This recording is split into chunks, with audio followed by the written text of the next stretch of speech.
Hello everyone, a very good morning to you all. This is Pragya, your host for this session.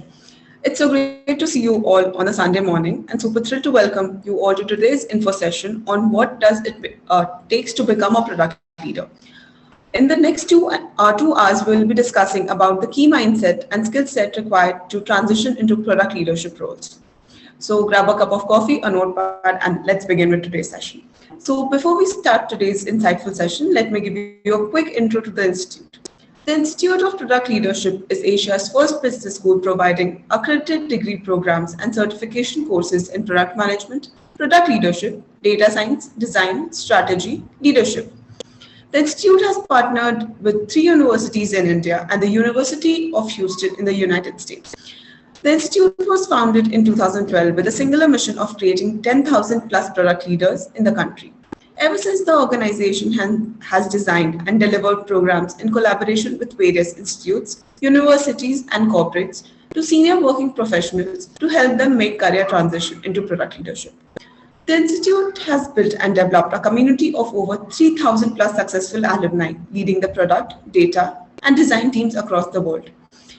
We are also knowledge partners for 240 plus organizations worldwide. You can find out more about the institute and the programs offered on our website. Please check the chat window for the URL. And for those who have joined us via LinkedIn, please check the comment section for the URL. Folks, the Executive MBA program at Institute of Product Leadership is an 18-month experiential UGC-approved degree program that specializes in transforming senior and mid-career professionals into C-suite executives. With over 3,000 plus alumni at top positions leading million-dollar business, the program focuses on building and nurturing hands-on strategic decision-making as well as business execution, guaranteeing 6x growth in 3 years. And as mentioned, you can find the details on our official website. So once the speakers present our insights, we'll open up for questions. It's an interactive session, so you can unmute yourselves and ask your questions directly. So please keep your questions ready. You can post your questions on Zoom Q&A window, or the session is being streamed live on LinkedIn, YouTube, Facebook, and Twitter. So viewers on any of these channels, please feel free to post your questions in the comment section and we'll share it with the speaker. So without further delay, please allow me to welcome the very distinguished and eminent speakers for today's session, SaiSatish Vedam and Jibby James. SaiSatish Vedam is a product leader with extensive hands-on experience in building and bringing disruptive technology products to market. He has worn many hats during his career, all the way from programmer, designer, architect, analyst, manager, to chief strategist of global products in large corporations. He was most recently the Senior Director of Products at Oracle. He is also Executive Coach and Senior Faculty Member at Institute of Product Leadership. We are glad to have you here, sir. And now introducing Jibby James. He is the Director of Admissions at Institute of Product Leadership. Having lived a multi-city life and worked in diverse organizational setups, he has always had a flair of understanding people, having insightful conversations, and creating a positive impact. He has worked as senior marketing strategist for India's top business schools in the past. He is passionate about sports and a lot other extracurricular activities, and mentors students and kids to help them take better life decisions. So welcome, Jibby. So now we'll start the session with Professor Sai. Professor Sai, you can take over. Thank you, Pragya. Good morning, everyone, on a Saturday afternoon. Glad to see you all. I strongly encourage all of you to turn on your cameras and don't worry about the backgrounds that you all have. We've all gotten used to it by now. It's always good to have this. The mode of this communication is not very conducive, right? So if I'm not seeing faces, then it feels like I'm talking to a green dot, and that's not very encouraging, right? So I also, encourage all of you to ask questions. If you have, please go ahead and type your question in the chat or raise your hand on the Zoom. And towards the end, we will have enough time, ample time to take any questions. So I won't try to bore you to death with slides. That's not the goal. the whole idea here is to understand why you are here at this stage, right? Why are you here joining on a Saturday afternoon where I'm sure you have many other important things to do, right? So let's keep that that way, and I will try to bring in some perspectives that I have gained over a period of time in my journey from engineering into product management and into product leadership roles. So Pragya gave a quick brief introduction. So let me start out by saying, like many people in the Indian technology industry, I also started my journey from engineering. And over a period of time, I realized that I have certain other passions and interests, which is primarily having conversations with customers to understand their pain points, their problems, their challenges, to see how we can bring those and solve through products and services. So I worked for many years in a company called Sun Microsystems. Some of you may be familiar with that company.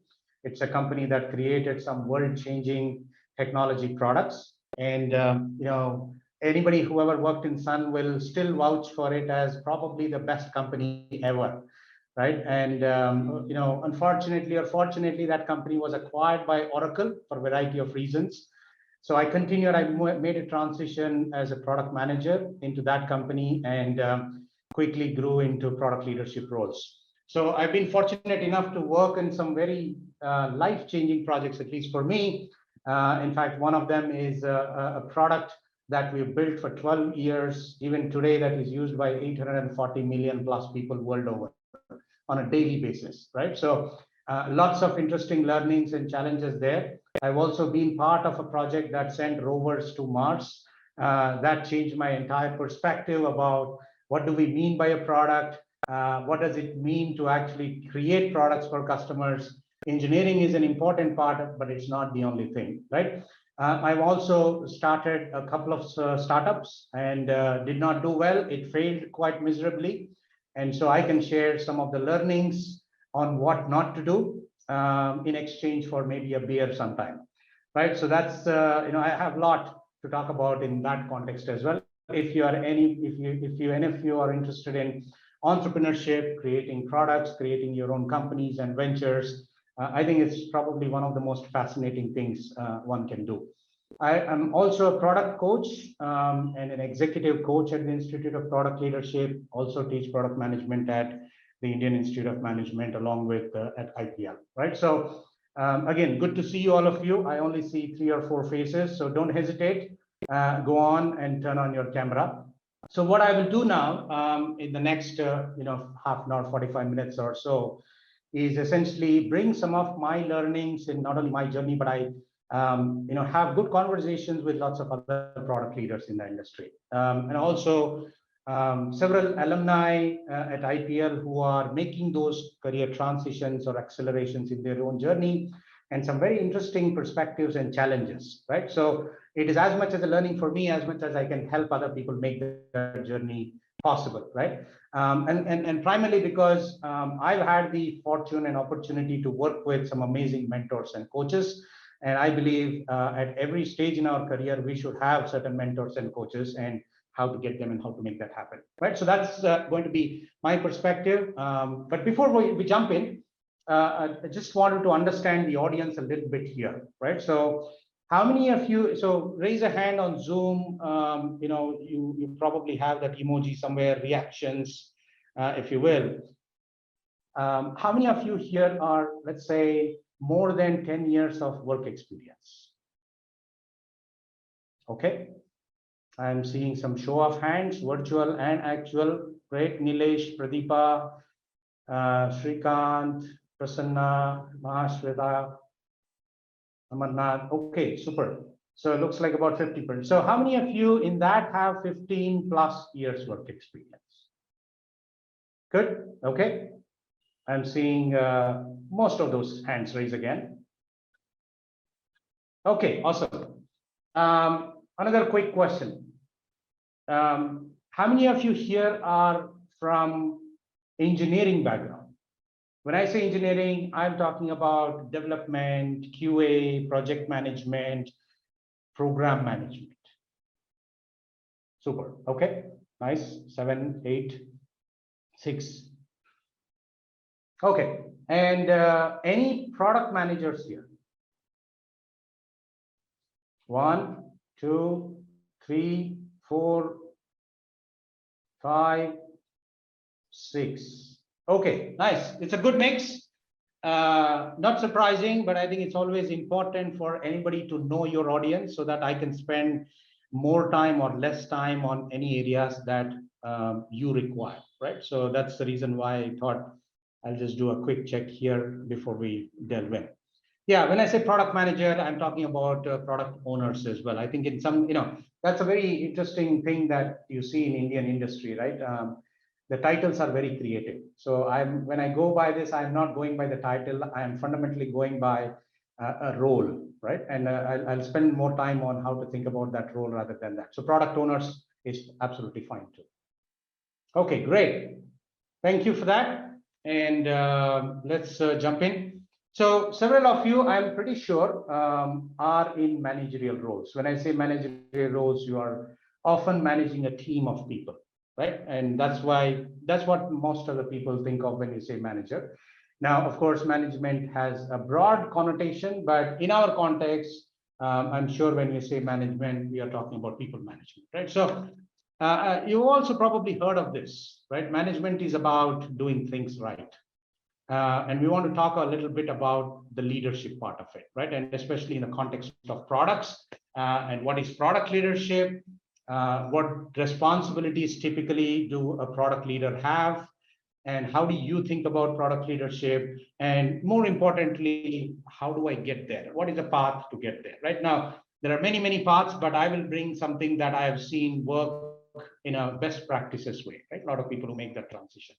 So leadership is about doing the right things. And this is important because often, when we grow in our career, we start off as individual contributors and we do what we do, and we probably do that so well that sometimes we are asked to lead other people. It's a good thing and a bad thing, right? I've seen instances where some excellent engineers, individual contributors move into the people management and they are the worst managers, right? And vice versa also, we've seen that. And of course, your goal and your responsibilities primarily as a manager there are making sure that what you and your team are expected to do, you do that very well, right? Now, the next layer in that career growth is you are actually looking ahead. You are actually thinking ahead and seeing what are the things that we should be doing, right? We know that we have the teams which do this well, but what are the things that we actually need to plan, identify, prioritize, and those things? And that is about leadership, right? So now you hear this term product leader often, right? I want to spend a minute or so to unbundle this product leader thing. First of all, it's important to understand that there is no title yet in the industry called product leader, right? It's a role. So hence, what does that even mean? So it is something, anybody, in fact, you may be in the engineering organization, you may be in the marketing organization, you may be in the customer success or customer support, you may be in the product management, and variety of functional roles that you may be in. But if you're all working in the context of products or offerings that you are offering to the market, right? And you are expected to have a hands-on understanding of what I call as a productizing process, right? Now, this productizing process is something that happens in pretty much every company that is building a product. So in a nutshell, what is a productizing process? It's essentially a series of stages or sets of activities that you do in understanding the value that you want to create for your customers by solving specific problems or pain points in their context, right? That's the reason why anybody creates products. Every product around you that you are using, everything, right? Like the computer that you have in front of you, the headsets that you have that you're wearing, the water bottle that you have, any product that you see, or the jewelry that you're wearing, or the clothes that you're wearing, these are all products. Now, every product is created primarily because it addresses a specific set of needs or it solves certain problems or challenges. Now, there are various different types of pain points and problems and needs I won't get into, but fundamentally that's the goal. Now, there is a method and there is a mechanism in which these processes or products are created, right? First one is able to understand what those pain points and problems are, and coming up with an offering or a solution that you believe, remember, you've not yet created, you believe will actually create that value. And then going ahead and creating that product or offering, that is what I call as creating value.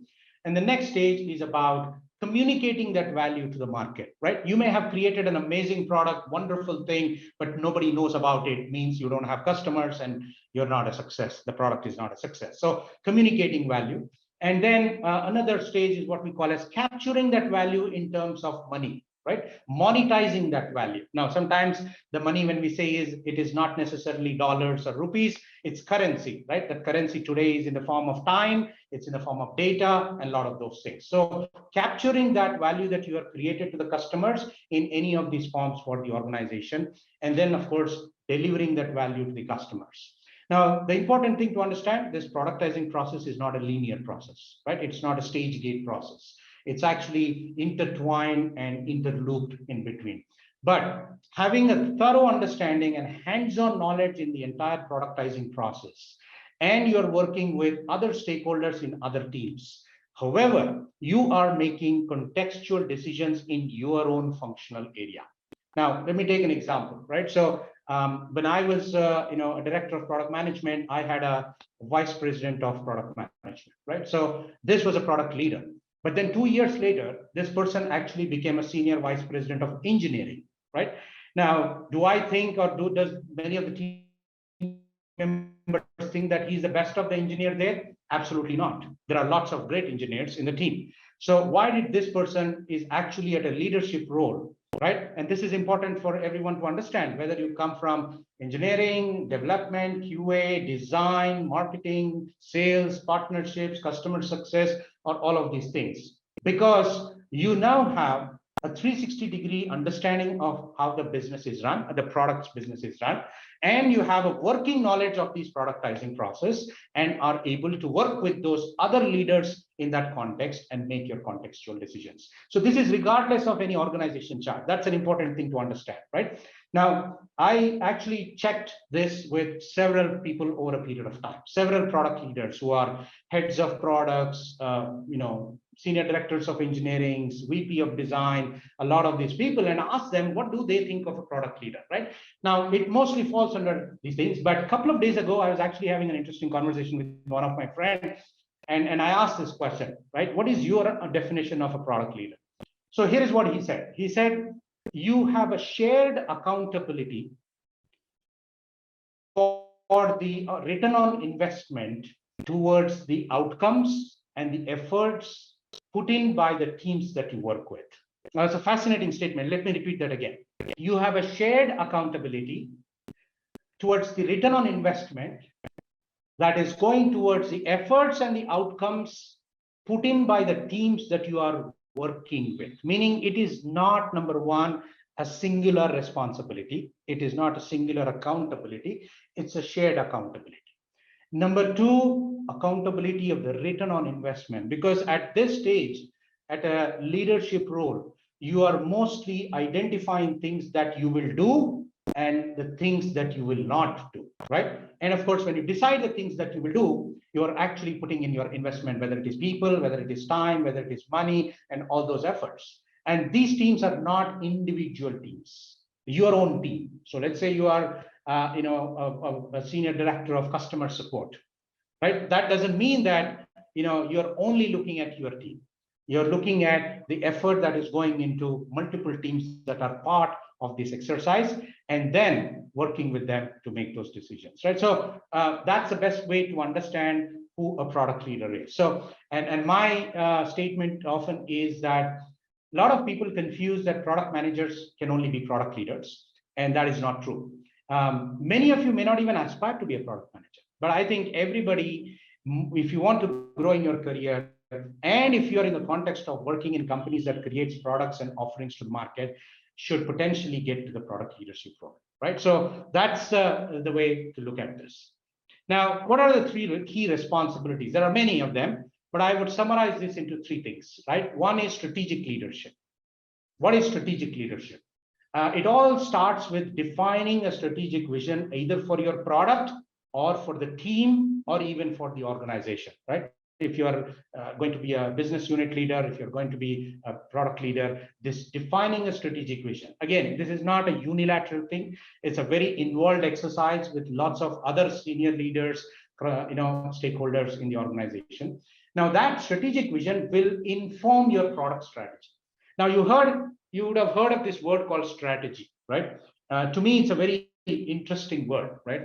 You actually append this strategy to any word and it looks very cool. There's a gravitas to it, right? You can say people strategy, you can say career strategy, you can say technology strategy, sales strategy, anything you can attach to strategy, it looks cool. But what the heck is a strategy, right? I would say in a simple words. There is a lot of details in it, but strategy essentially is at a multi-layer stack in an organization. At the topmost level is a corporate strategy, and then you have business strategy, and then you have product strategy, right? Now, this I'm talking about in the large company context. In smaller companies where the entire business is, let's say, 1 or 2 products, often all of them are collapsed into one, which is product strategy. So a strategy essentially is defined as where will we play? What is the playground that we will choose to actually play and win? And then the next question that you ask is, how are we going to compete in that playground? Because there are already players in that playground. Now you need to have something to compete with those people in the playground already. And a product strategy talks about what products will we create to actually compete with in that chosen playground, right? So in a simple way, think of it that way. Now, in a strategic leadership context, the strategic vision informs the product strategy and drives the initiatives that you need to take. This is, remember, the first thing that we talked about is leadership is about choosing the right things to do, not necessarily choosing the things to do right. So here is where the decision making comes in terms of what are we going to invest in, what are we going to spend our time in, and what are we not going to spend time on, right? And that's even more important sometimes. So as part of that, you're now defining the initiatives and what we call as a roadmap, right? A direction in which you, your team, your business unit is actually going to go towards. And that's why it's called co-owning the product direction, right? And often people in this particular category, right, most of them come from product management as well.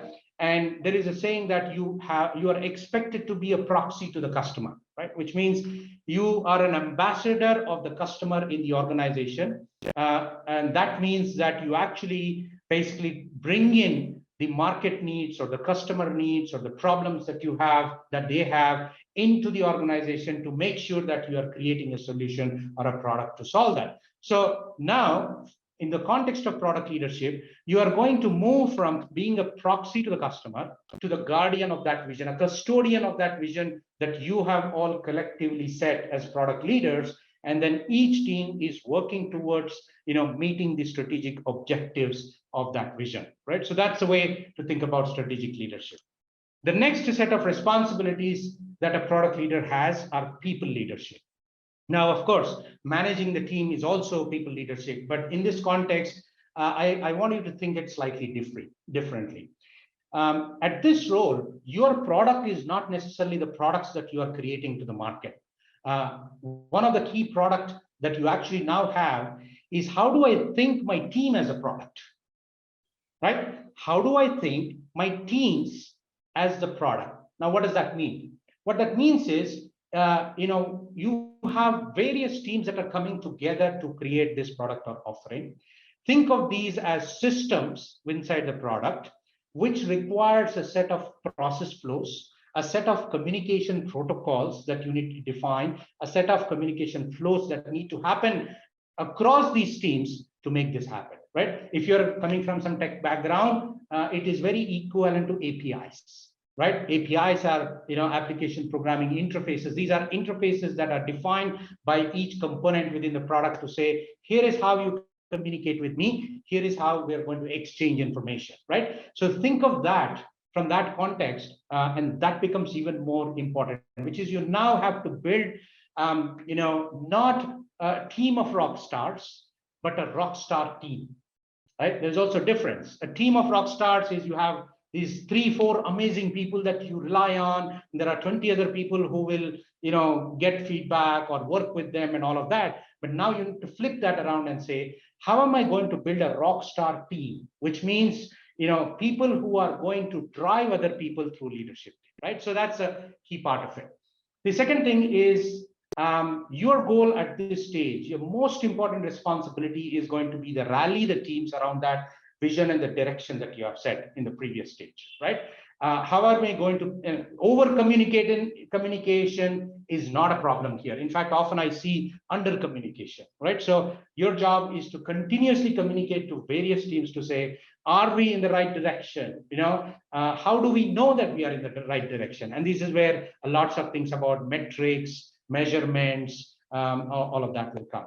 Then you play a role, most importantly, as a coach. As managers, you've been trained, you've been practicing, and you're probably good at delegation, right? So people will keep telling you, delegate it to multiple people, make them responsible, make them accountable, and that's how you build a good team. Now, which is good. But at this stage, I would suggest moving away from the delegation mindset to taking a trainer mindset.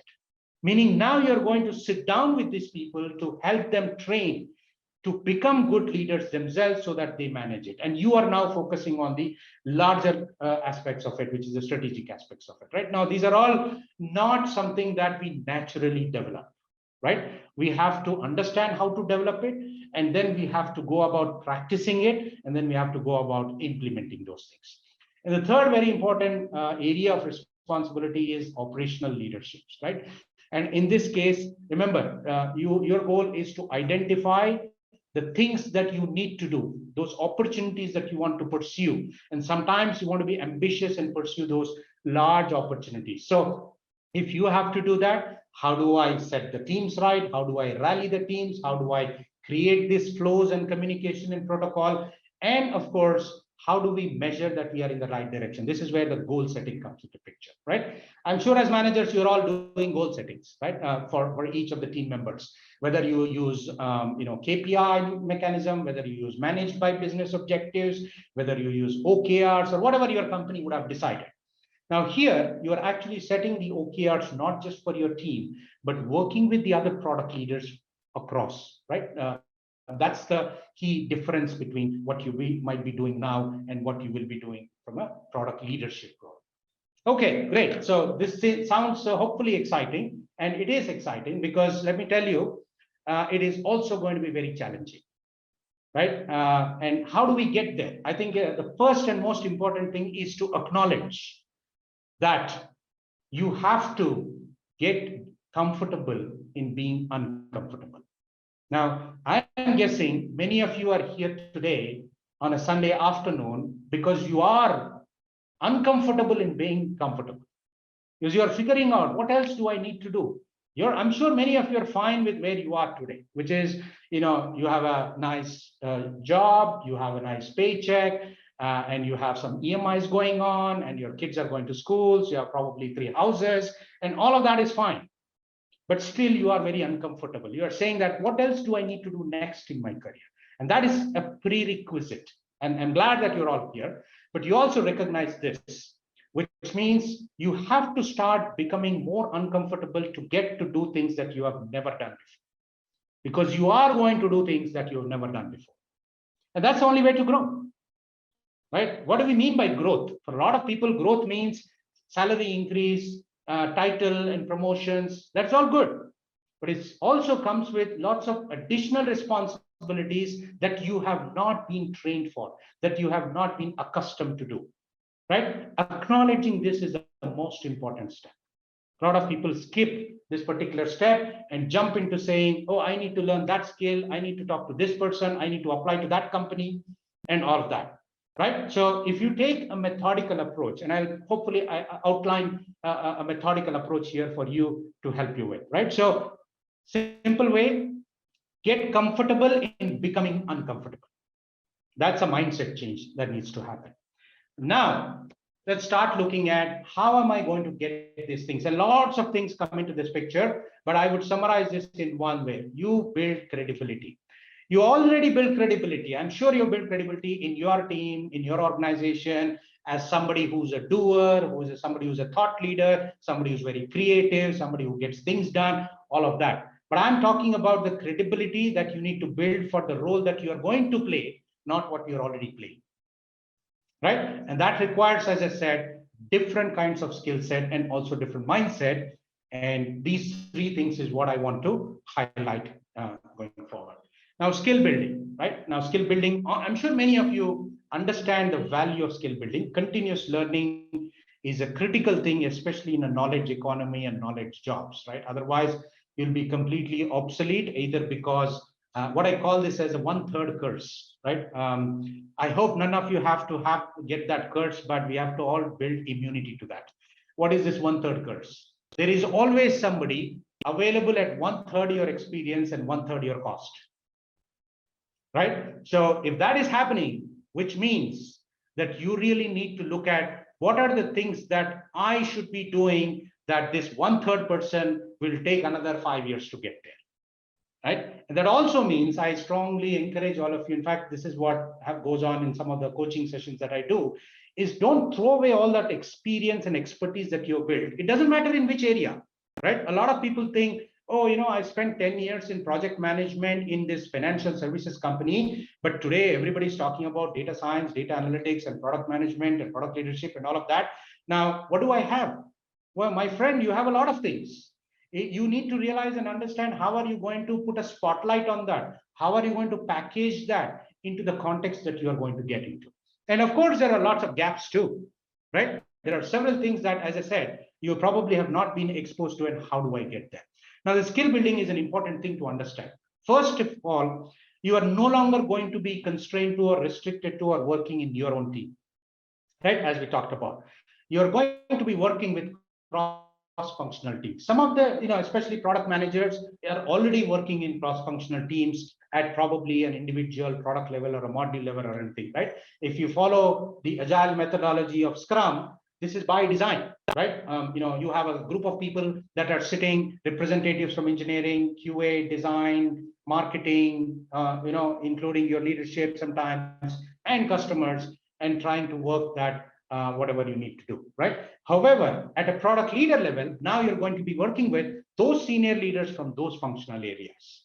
And that means your ability to understand, number one, the vocabulary of that functional areas.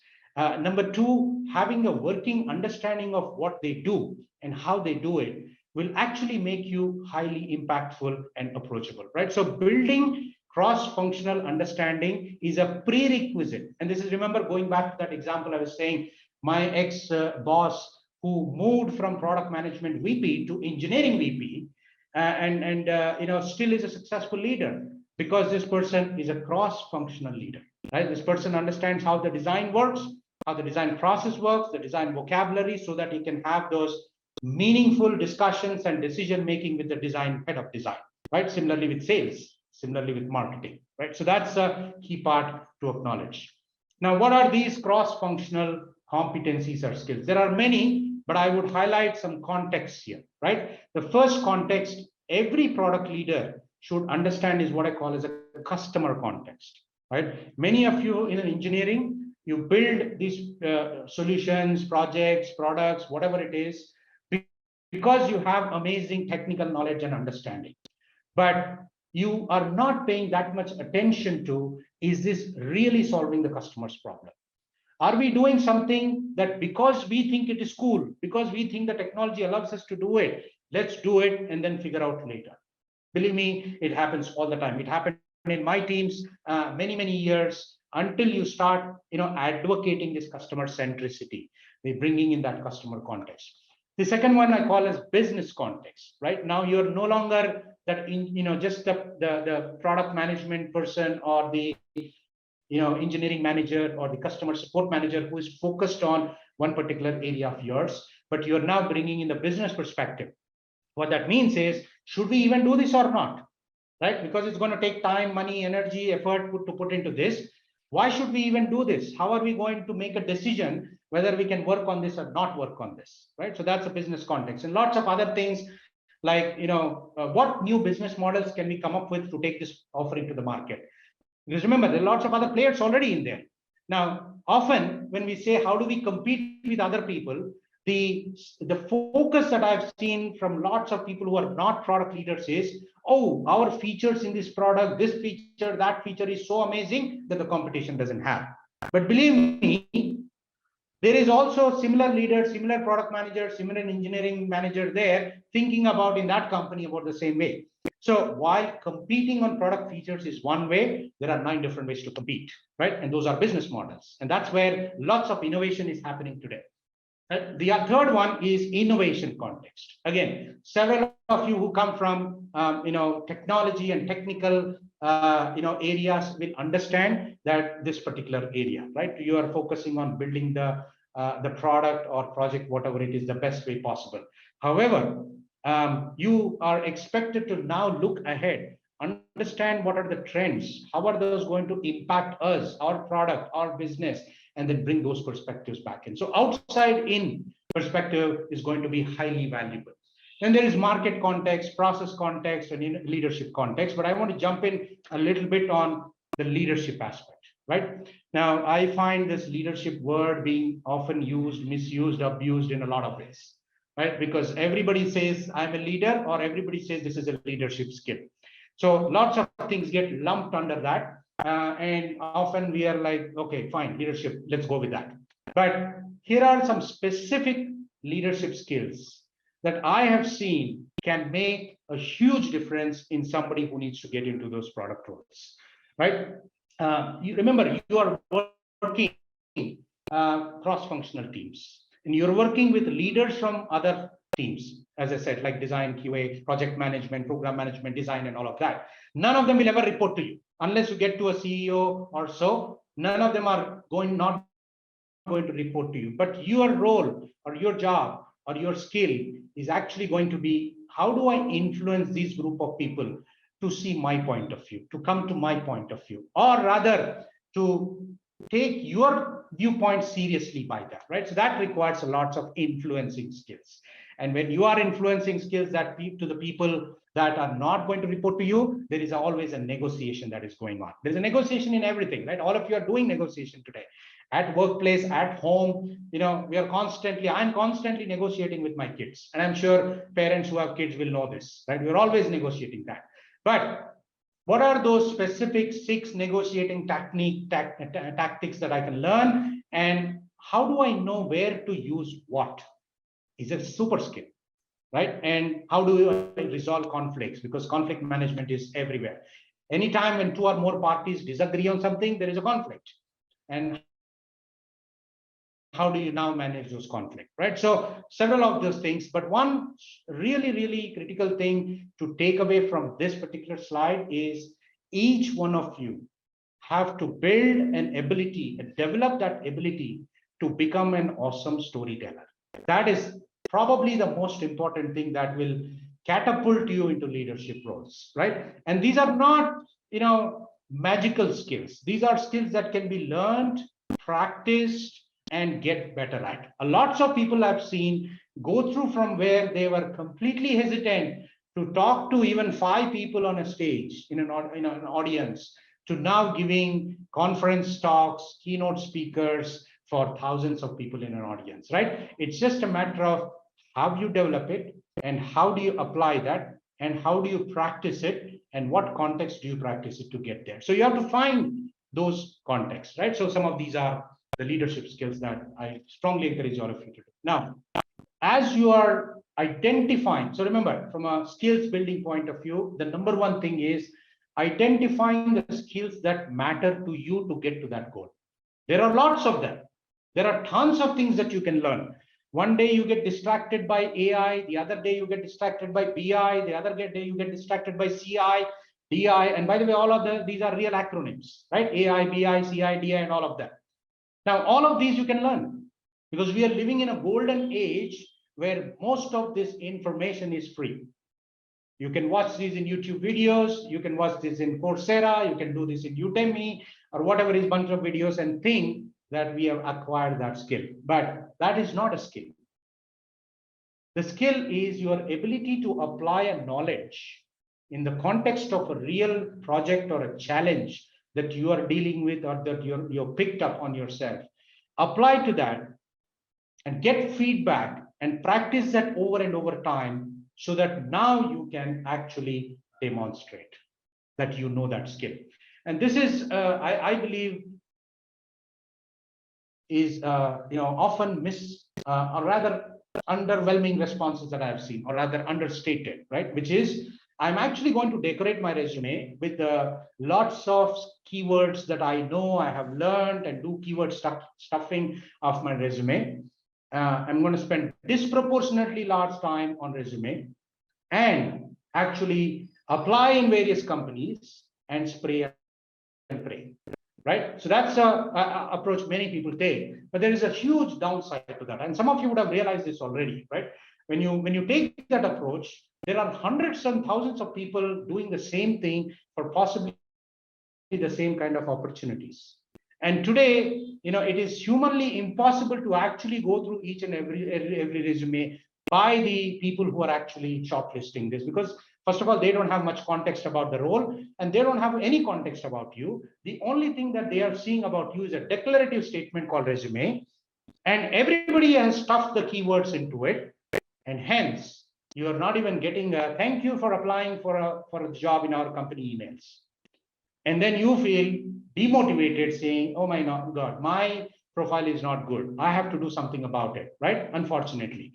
So a better way, and you've found this through lots of instances, demonstrable skills weigh a lot more than resume skills, especially at senior roles and leadership roles. Your resume is fine. You can have it. And I say that everybody's resume is awesome. And hence, how do you differentiate yourself, right? Your ability to showcase what you have and what you can do to a set of people, whether inside your company or outside the company, is what is going to make you. That's what the next thing about is what I call as a personal branding skills, right? So I'll talk about how lots of other people are doing it, so that way you get some examples of maybe you can also do that part. Now here is one interesting myth that I've heard, right, over and over again.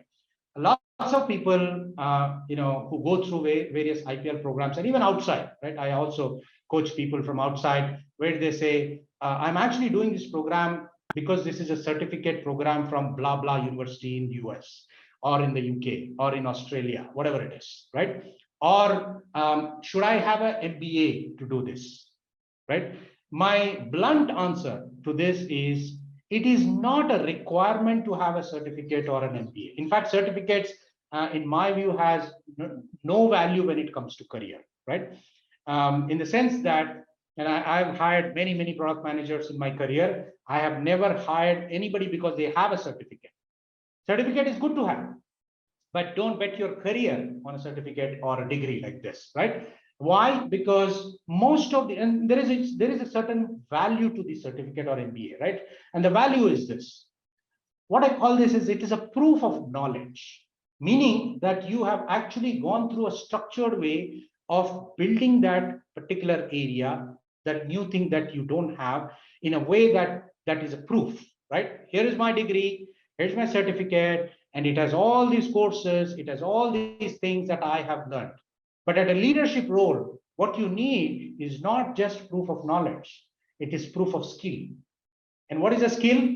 Your ability to apply that knowledge and showcase. If that is not there, lots of people, lots of fancy degrees will come, and then you will be competing on that dimension, right? So while you do whatever certificates that you want to do or degrees that you want to do, my recommendation is, don't bet your career on that. Bet your career on, how am I actually going to build my personal brand?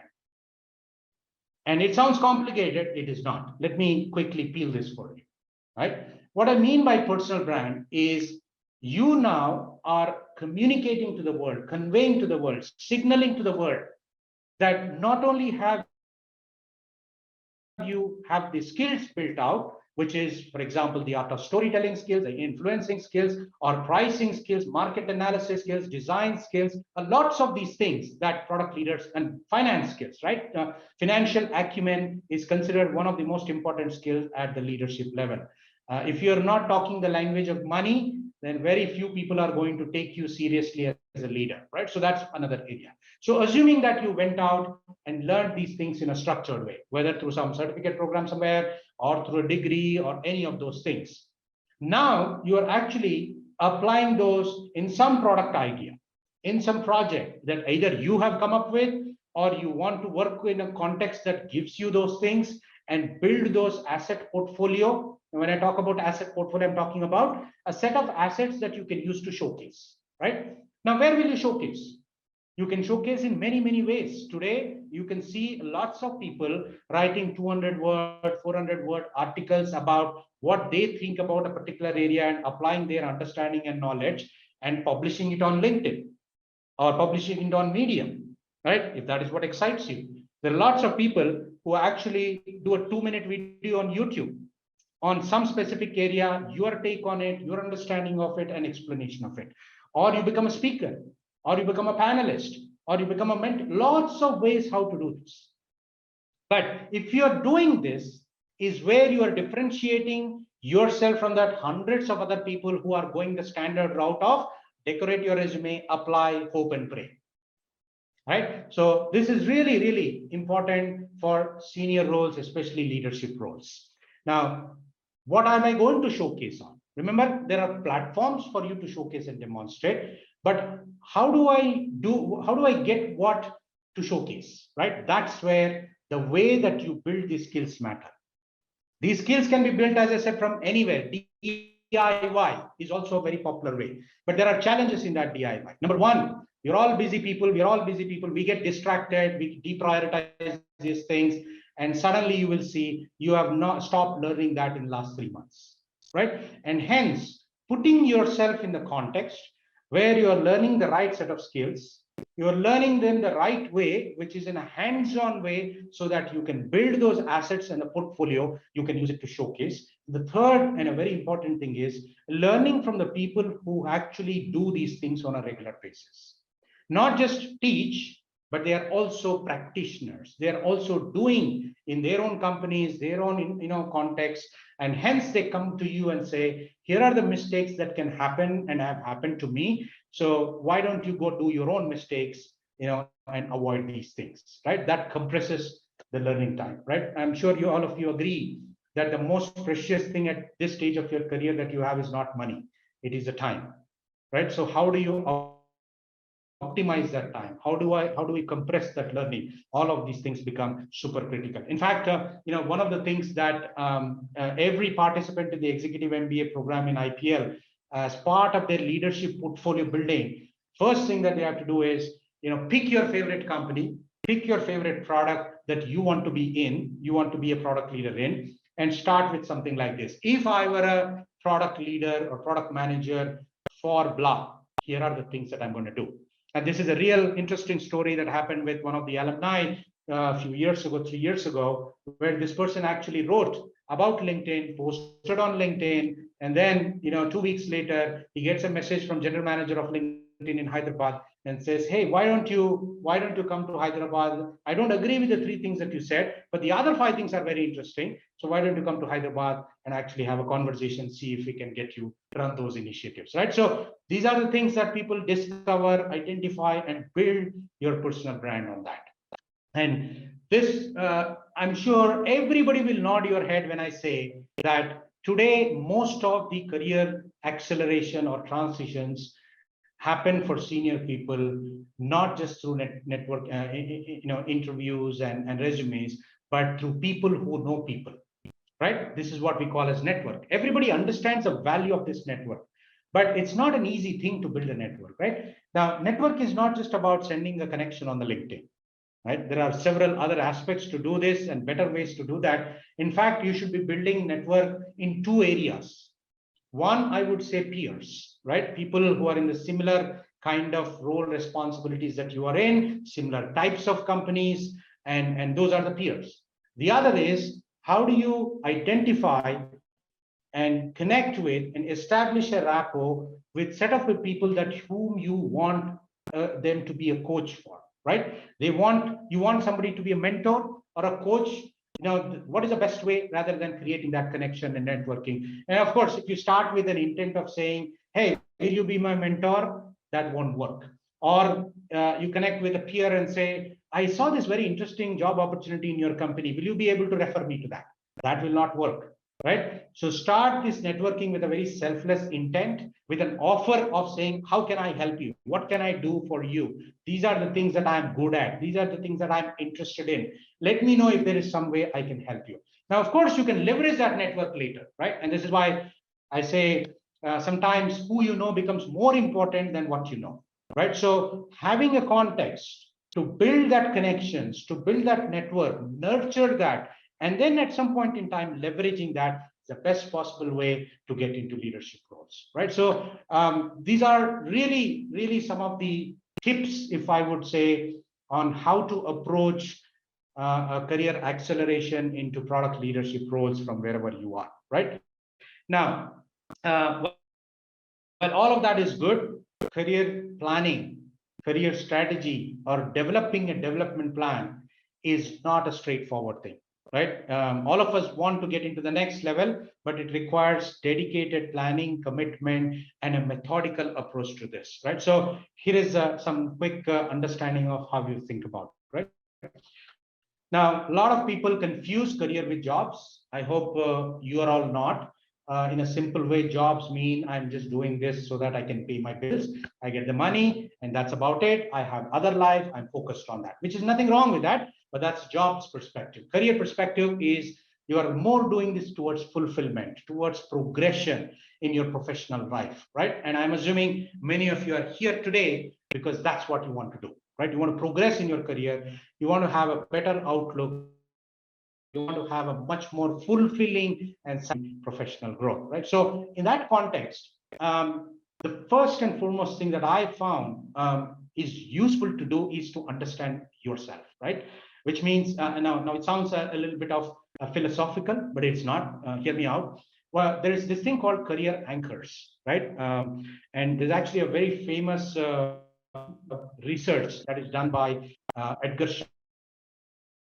from MIT more than a decade ago, right? And I'll spend a little time on that career anchors. But so essentially, think of this as a boat on a water, and it is anchored with certain ropes, right? You would have all seen some boats on a water body, on a lake or a river or anything, and it is held from going in different directions by certain anchors, right? Think of your career as a boat with 8 anchors. When the wind comes in, which is what is the latest and greatest, everybody is talking about it, let me also jump in and do that. And sometimes you start moving in that direction, picking that type of job or a role in that type of company because something else or the other influenced you, whether it could be pure money, whether it's a title, whether your friend is working there or whatever it is, right? Nice logo, nice brand and all of that. But internally as a person, these anchors, there are some anchors that will actually hold you from going too far in that direction, right? And these are actually good things, right? So there are 8 anchors that we talk about, and I'll give you a quick summary of what they are. There are something called technical functional anchor. And what this means is you are a type of person who prefers to be an individual contributor. You don't feel like to be managed, and you are responsible, but you don't want to be managed by anybody. And you actually are very good at, especially doing in the technical area or anything, and you are an expert in your functional area, right? And that's a lot of people have that as one of the dominant anchor in your career. And what that means is that you are better suited to perform in certain types of roles. If you pick a role where it requires you to actually be the manager, or you are a person who's managing, being managed by, some manager or a company which looks at micromanaging, right? You hate it. You will not be comfortable. You will not be happy about it, right? So this is a strong anchor for some people. General management is another anchor, which is kind of opposite of what that is. Now, by the way, the typical example roles that you will see for TAF, right, which is techno-functional, is you become an architect, you become a very senior engineer, or you become a CTO from a C-level roles perspective, right? General management is kind of the other side of the coin. You love working with people, you love managing people. In fact, you love to spend time on their challenges in their life, their emotions, and how do you help them get better people and all of that stuff. That is around general management. Autonomy and independence is the person who says that the only rule that I have in my life is that there are essentially no rules, right? I'm independent, I'm on my own, I will do whenever I want, whatever I want, and nobody should constrain me, right? Lots of people prefer that. Lots of people love that kind of thing. And for them, if you, for example, if you are that kind of a person, or if you have that anchor very strong in you, and you go and work in a company that is not fast paced, that is micromanaged, or that has lots of structures and rules and all of these things, not a great place for you. Security and stability, and I've seen this a lot of dominant thing, especially in large multinational companies, right? Which is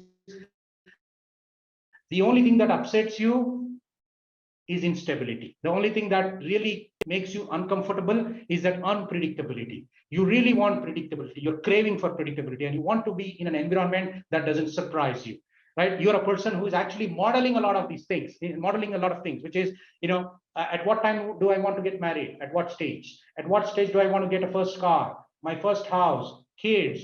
And you model all this sometimes in spreadsheets as well, right? You're looking at it very carefully, planning it accordingly, because you want to have a stable life. Now, it's important to acknowledge none of these are good or bad.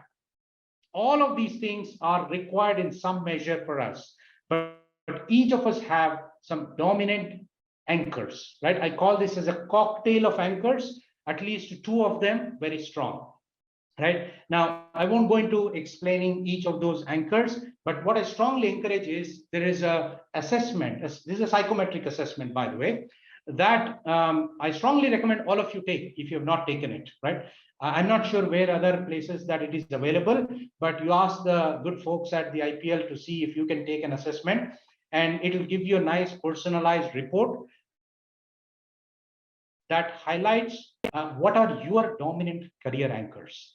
And to me, this is a prerequisite for you to start thinking about whatever I've been thinking in my view about I should get to this role, I should work in this kind of company, I should be doing this kind of stuff. Is that in alignment with your internal career anchor, right? Sometimes it is, sometimes it may not be. So for example, if your strong career anchor is entrepreneurial, right, which is you always have that itch to do something, I have to do that kida that people call, right? That you want to do something, you want to create something, you want to build a company, you want to hire people, all of that stuff, which means you're a hustler, you need to get things done.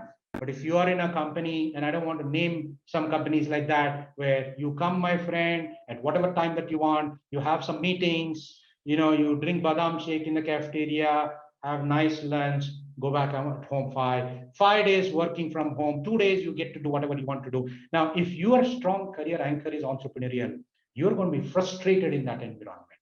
And sometimes you take the step to move out, sometimes you don't, and that is what triggers this feeling in us that I have to do something about it, right? So the career anchors is important. And then the next stage about assessing your career transition strategy or developing a career strategy is start analyzing your strengths, and there is a prescribed way of how to do that. Every one of you have certain strengths, and what are those? Are those people related? Are those behavioral related? Are those technical related? Are those core functional skills related? What are those, right? And there's also a set of things that you have preferences for and you don't have preferences for. Now, based on that, what direction that do I want to go, right? Do I want to get into an organization which dedicates itself to the service and cause and create material impact in the society? Because that's your strong anchor. You want to be working in a company, let's say, that creates material impact in the society, and you love doing that, even if it means you're actually not getting paid as high as you used to before. And that's okay, because remember, money is just one parameter that you value by, right? And if the other things are dominant and you pick the right career, that gives you that satisfaction and fulfillment going forward. The third one is, of course, what are the types of roles that are available that people are hiring for in what kind of companies I call as target role mapping and company mapping, right? And then as you're doing this, you're building your network, remember, along with the peers as well as the mentors or coaches. And those are the people that will connect you to the other people, that will refer you and recommend you. And you get basically a foot in the door to say, now I'm having a conversation with someone, right? Of course, that's a great and important first step. But that doesn't mean that everything is done, right? I'm sure many of you know. Now, for the product leadership roles, the kind of assessments and evaluations that are done by the hiring managers are different than what you have been used to or what some of you may be even hiring for, right? The hiring managers typically are looking for your expertise, let's say in a particular domain, or your expertise and level of confidence that you have in those functional skills that we talked about, and about the leadership aspects of it, the specific leadership skills that are talking about it, right? So you have to, the ideal situation is, of course, you are 9 on 10 on all of them, but that's an ideal situation. You may not have the domain expertise, or you may want to move into a completely different domain, which means you're already low on that, and that means the other two should be high, right? And of course, then you have these negotiations and benchmarking and all of that on your compensation. Your compensation is not just about salary, right? Not just annual CTC. It includes essentially the other benefits that the organization may be offering, right? So maybe work from home for 3 days if that is what is important to you, or monthly trips or quarterly trips to other regions of the company. So you have to identify what are those things that you are able to negotiate based on. Salary-based negotiation can only go so far, right? It's like I start at $100,000, you start at $150,000, and it's like a bargain. Bad idea. And of course, if you develop those negotiating skills, this is also a best place to use that, right? So now, how are other people doing this? This is not a theoretical, hypothetical situation. Every day I see lots of people taking these approaches and making those career transitions. So 3 things. If you are managing projects, if you're managing deliverables, start thinking about moving to managing overall customer experiences, right? Through the product or offering that your company is giving. Now, that customer experience is not just about support. It's entirely about your offering and product and how customer feels as they're using that product and the benefits that they get. So you focus on delivering delight, not to one client, not to 2 clients, but to a group of people in the market, right? So that's product leadership. And start building demonstrable assets. And by the way, all of you can start doing this right away. You don't need to wait for anything or somebody's permission to do it. However, as I said, it requires a set of discipline to follow that. It requires a context where you acquire and build and practice the skills. It requires a context where somebody actually gives you feedback as a coach or as a mentor, and then start doing this consistently and frequently to make yourself visible and differentiate from the others, right? So those are the things that I really wanted to bring in. I did not want to spend way too much time, but would love to take any questions that you guys have. I know it's going to be lunchtime soon, but hopefully this was useful, and happy to take any questions. Let me quickly check the chat. Looks like there are some. I'm a product owner with 5 years work experience. So what should I do to get there? Get where? To product leadership, I'm assuming. There is no difference, others. I think, I did not specifically highlight these for people in only certain types of roles, right? As a product owner, for example, your day-to-day responsibility today is, and actually let me bring that in for other people to also help see what is a typical career path that you can envision and other people can envision, let's say in the context of product management, right? We see lots of confusion about these titles and roles, as I said. In fact, I'd love to say this every time I get a chance, because one of our alumni, once they finished the program in the company that he was working in, there was no product management function, right? And he was entrepreneurial enough to actually go and convince and talk to his management and HR, and came up with this functional title called a requirements scientist. Now, I was really shocked. what is a requirement scientist? He said, well, there was no specific function created, and I, convinced them that we need somebody in this particular role, and they came up with this title. So discretionary titles, right? You hear lots of discretionary titles. So typically, a career path for product managers looks like this, right? If you look at x-axis and y-axis, on the left side is single product, on the right side is a portfolio of products, right? And operational and strategic. So there is a very interesting role in Indian companies. In fact, this is a creation of Indian tech companies called APM, right? Associate Product Managers. And now it's worldwide popular. In fact, Google has an APM program, and lots of Facebook has an APM program. But it's actually originated in India, mainly because it's kind of an apprenticeship for people in engineering who want to move into product management, young professionals, and that's the way it started. So APMs, product owners, and even to a large extent in India, product managers, are a lot of them inbound, which means they are more focused on defining the requirements clearly so that the cross-functional team or the Scrum team that they are working with have a good understanding, whether it is for design, whether it is for development or engineering, whether it is for delivery and all of those things. And so it's highly inbound role, which is a tactical role from an operational perspective. So now the next stage is to move into strategic role, where you will see from becoming, you're a product module owner to features owner to the next one is product business owner, right? In several companies, senior product managers have an end-to-end responsibility for one product. Now, again, end-to-end here, in some companies, there is a P&L responsibility. In some companies, it doesn't, right? So highly dependent on the context. And group product managers and typically director of PMs is where you start seeing people responsibilities coming in. So that's where I call them as product leadership role if you're coming in from product management. So others, to your question, this is a typical path. And what we discussed in the context of how to get to product leadership role absolutely applies even in this context. Yeah. So hopefully that's that question is answered. Anyone else? We have a question from Bhuvnesh Obaran. He says, is there a matrix to measure PM performance? Oh, absolutely. Metrics are what PMs live and die for, right? One thing, product managers define metrics for their products, and at the same time, their management defines metrics for the product managers, right? So depending on the performance management system that is followed, whether it is OKRs, I see a lot of relatively new companies adopting the OKR model, right? Which is objectives and key results. And there are specific metrics that are defined based on which you will be evaluated on your performance. So for example, let's say you're working on a digital product, right? And you're creating some new product or an existing product, and you decide for the next 3 months, your goal is to increase the engagement of the users on that product by X%.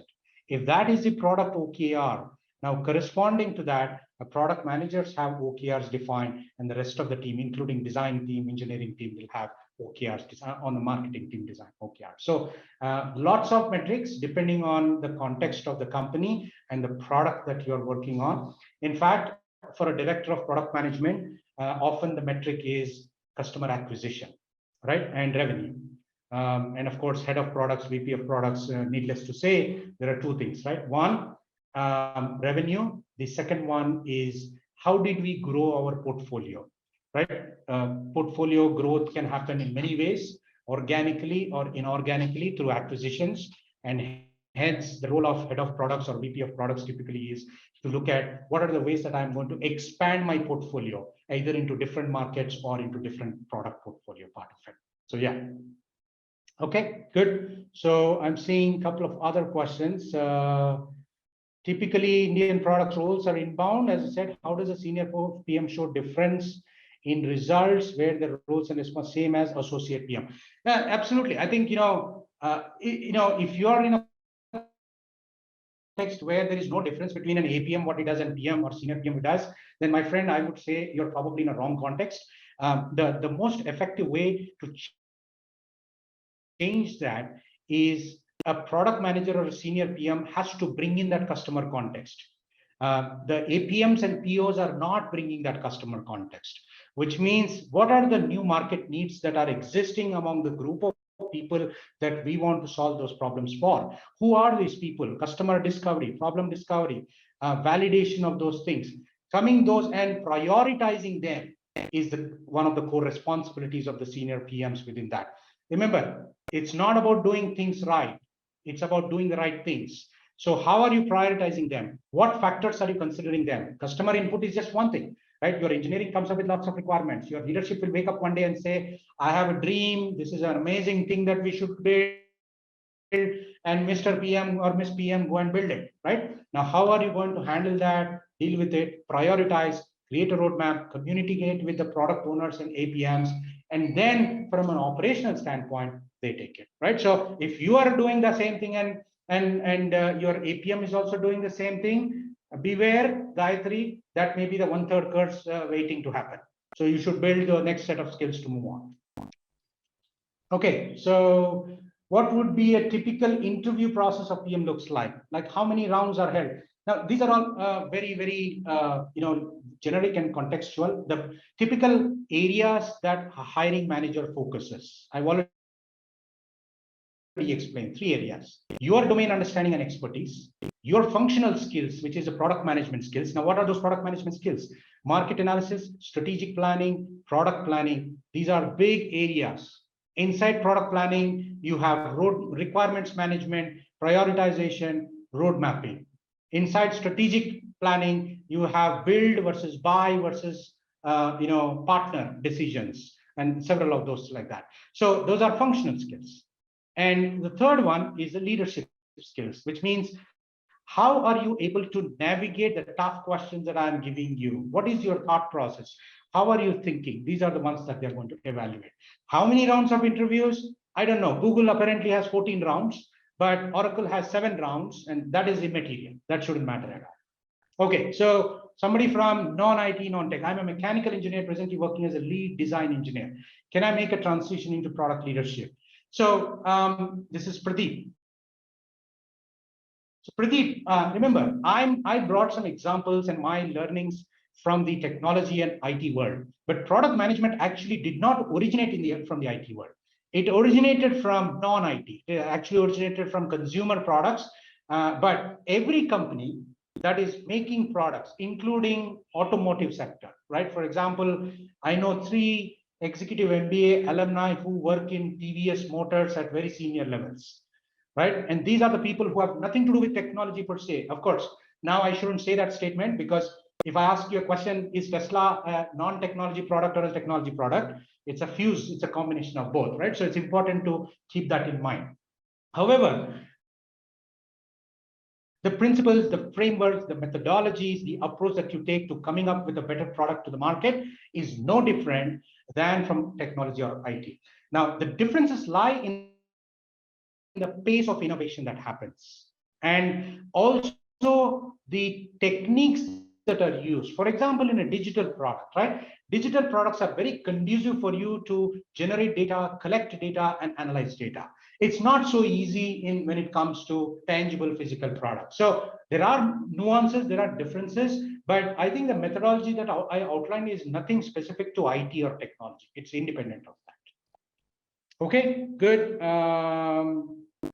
Best practices to come out with features comparison on similar. So there are several master classes that happen as part of several programs in IPL, which are very focused on some of the topics that you're asking, right? So for example, how do I analyze competition? What are the different ways that you can look at competition? Or how do I price a particular service or a product? So these are all things that all of you can know and learn. So watch out for some of those master classes or anything so that you can join. Anybody can join, right? And start going through. And there are lots of videos available as well in the past master classes that have been taken in the YouTube channel of IPL, right? So feel free to go ahead and look at it. I'm focusing more today here on making a career transition or acceleration towards the leadership roles, especially in the context of products. Yeah, does that help, Ravidas? But Yes. okay, cool. How to how to overcome imposter syndrome and effectively communicate your ideas? Now, it's a very, very big challenge here, Shah. Imposter syndrome is both advantage and disadvantage in certain contexts. Maybe I'd love to have a conversation separately on that with you. But I want to know what is your imposter syndrome and why you've developed it. Because, as I said, as a product manager, it is probably more harmful than useful. Definitely. Would love to have a conversation with you on that, Satish. Absolutely. Yeah. So do you have any placements after the executive MBA? So here's the thing, you know, the placements are very important. I don't want to call them as placements or jobs or anything, right? Remember, at an executive education, most of you are not looking for jobs. Most of you are looking for a career and a change in that career. So in that context, I believe for the participants of this particular program, there is a career assistance platform, and it actually has two sides to it. On one side, there are hiring managers from various product companies that come to IPL to hire from the talent. And the way that they hire is very interesting, right? It is not based on resume. In fact, they come with an understanding that many of the participants here may not have had a product management background, but are looking to get into either PM or product leadership roles. And hence, the way that they are going to evaluate and hire people is through challenges. They'll provide a product challenge to the interested candidates in that particular role and give them a couple of days or 3 days to prepare. And then you come and present to them. Now, when you're presenting, three things will happen. Number one, you yourself are getting confident in applying the knowledge that you have gained into that context, which is a skill. Number two, now you are showcasing or demonstrating it to them. Number three, you are telling a compelling story, or the expectation is that you should be telling a compelling story and influencing them, right? So remember all the things that we talked about. So that's how the hiring managers, not the HR, not the talent people, but the hiring managers come. And if I remember correctly, on an average, about 8 or 9 companies a month come to hire from that platform, right? Now, of course, to help participants prepare and take advantages of those hiring events, there is also a dedicated career labs, which means a set of one-on-one coaching, career coaching from career experts, workshops, and also resume preparation, mock interviews, and all of those are available. But there is no one anywhere can give guarantees anything, right? And you all understand this as senior people. But yeah, absolutely, there is a lot of career assistance throughout the program that's available. Okay, super. So, sorry, I need to jump off now. I hope this was useful. And if we have not answered any of your questions, again, I'm sure there is a way that the organizing team has made available to have that discussion. Yeah. Any final thoughts or questions? Hopefully, this was worth your 1.5 hour time. And thank you. Thank you, Professor. Now, I'd like to invite GB to take the session forward. GB, you can take the session. Thank you. Thanks a lot, Pragya, and thanks a lot, Sai, for sharing those wonderful insights. Let me just quickly take a minute, lesser than that, to share my screen. And please do let me know if you're able to see my screen. Yes, we can. Okay. Thank you. Thanks a lot. So, good afternoon, everyone. First of all, yeah, thanks a lot, Pragya, for that introduction. And thank you once again, Sai, for making my task a bit easier in terms of setting the expectations right, because I'm pretty sure the candidates were able to gain a lot of insights into what you talked about, be it with respect to the career aspirations, transitions, and acceleration. So my name is Jibby James. I work as the Director Admissions at the Institute of Product Leadership. A quick introduction about myself, after which I'll also be talking about the agenda of what I'm going to talk about. You've heard what Sai already has talked about with respect to career and leadership and product roles. What I'm going to talk about is, in case, if you are planning for a future in product leadership or product management or data science related, career avenues, what is it that you should look for? And in case if you're planning to upskill yourself, do certain certifications, or wanting to do an executive MBA program, what is it that you should look for in a particular business school or an institute? Because there are a lot of options available. But which is the one which is the best fit for you, how you can add value to them, and how can the institute add value to you? So that is what I'm going to talk about today.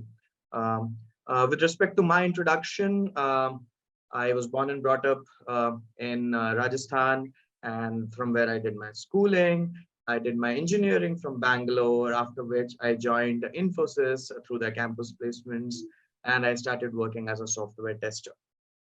Now I worked there for 4 years, and while I was working, I was living a king size life. Like half the time I was on bench, and I was like, okay, I have a lot of free time.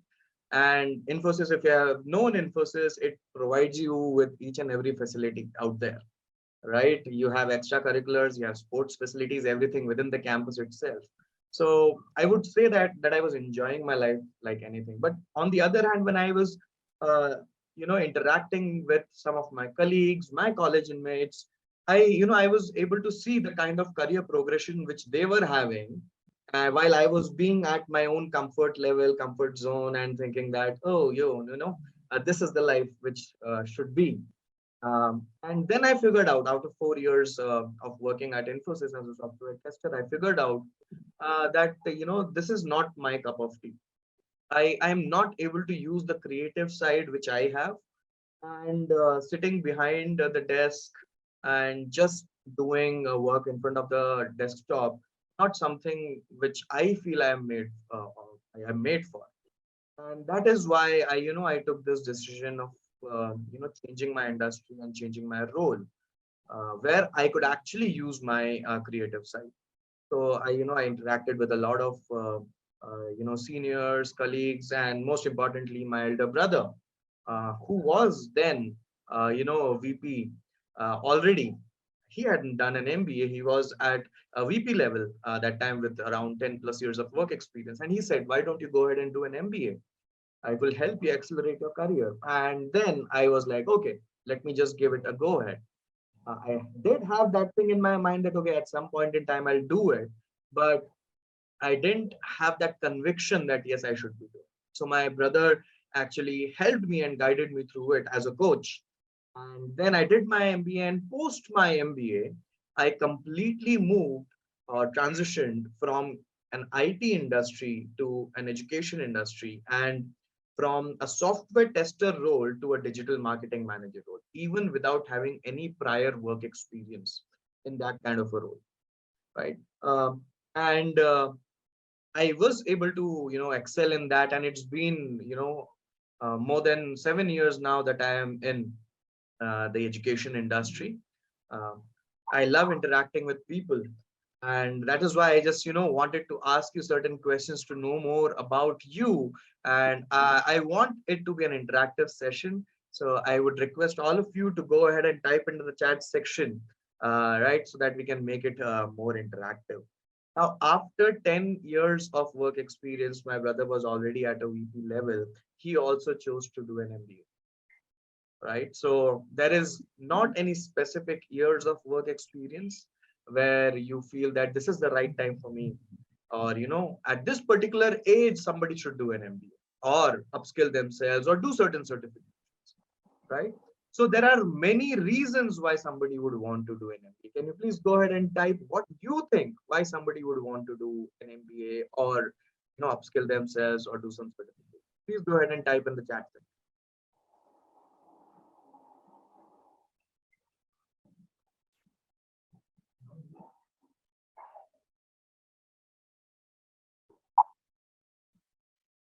Okay, right. So I can see, people writing about transitioning from their roles, right? Okay. Because certain companies mandate it, right? Maybe, if you want to upscale or if you want to climb up the ladder, certain companies are like, you should have done a particular certificate, or, you should have a particular MBA. Okay. Out of peer pressure. Yeah. Right. So there are so many things why somebody would want to do an MBA or upskill themselves. Right. And, rightly mentioned, so for me, it was career transition. For somebody, you may want to continue in the same, domain or same industry, but you want to climb up the ladder.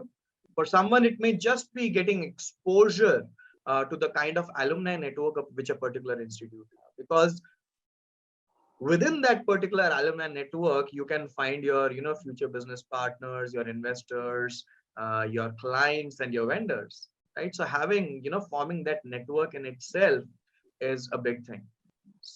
Some of you might be entrepreneurs and you just want to gain that kind of a knowledge, expertise, and skill set which is required in order to excel in your entrepreneurial venture, right? So there are different reasons why somebody would want to do it.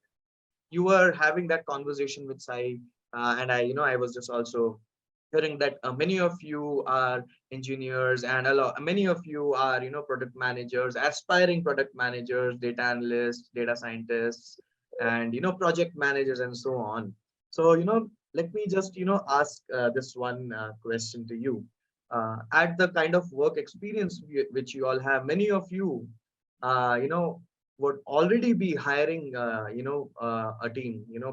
You may be hiring managers, or you are a part of the hiring process. So what is it that candidates, or hiring managers usually look for in a candidate, right? So there may be many reasons, but if I have to, club them under categories, I would say that one would be the leadership skills. Second would be the functional skills, and third would be the domain specific skills.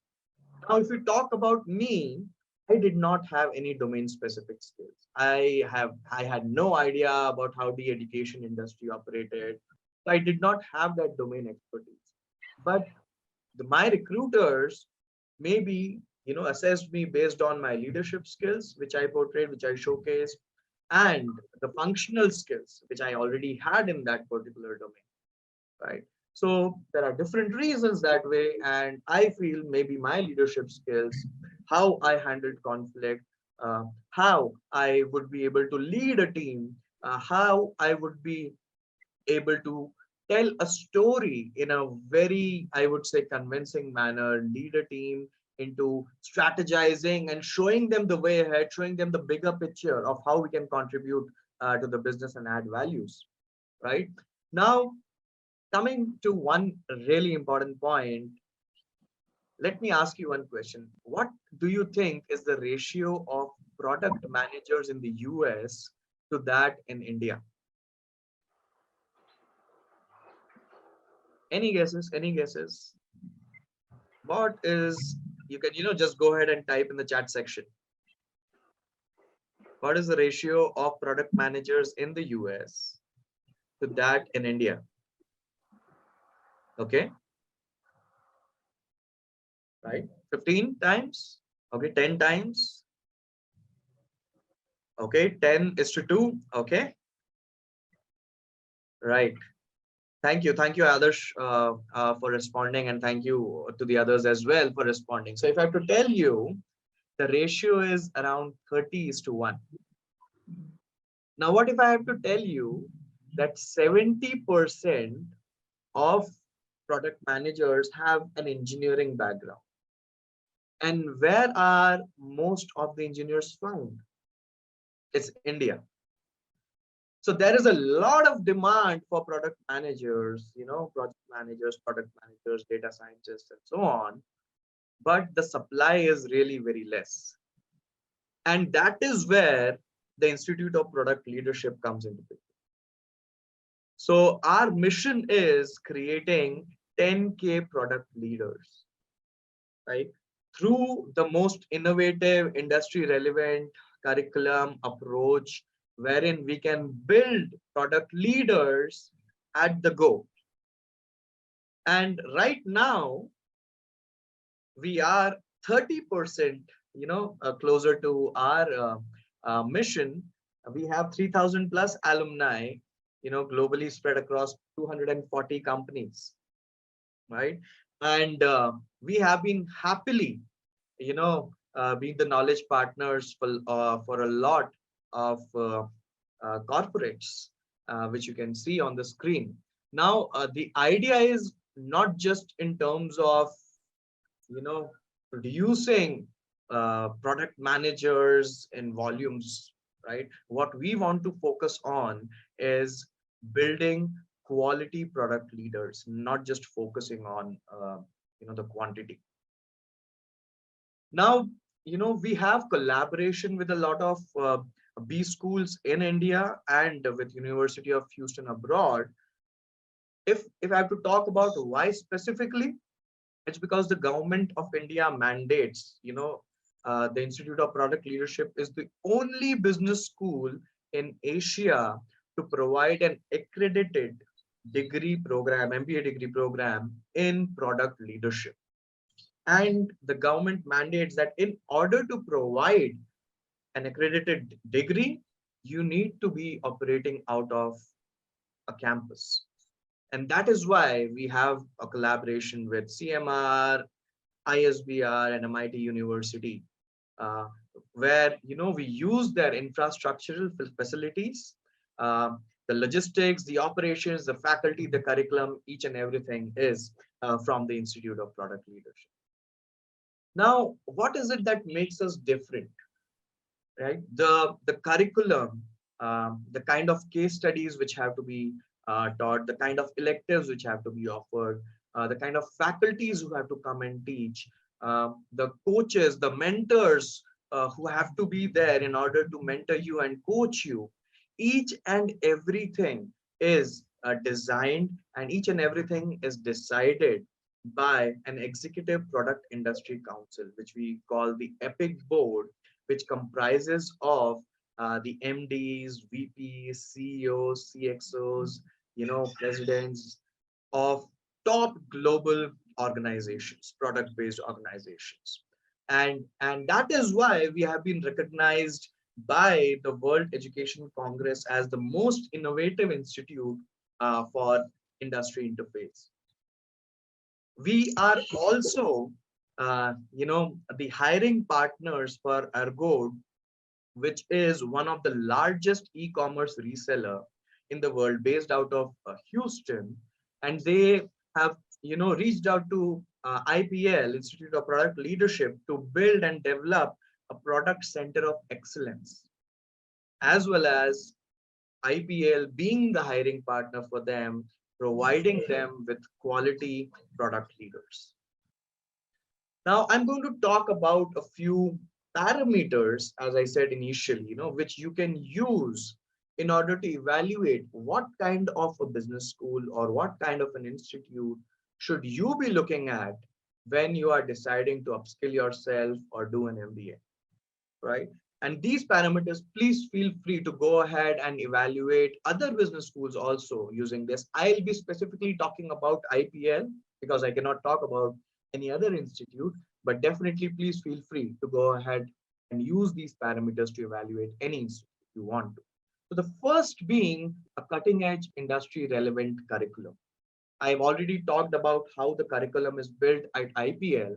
It's industry relevant, and it is developed and designed by those who have 20, 30 plus years of experience in the industry.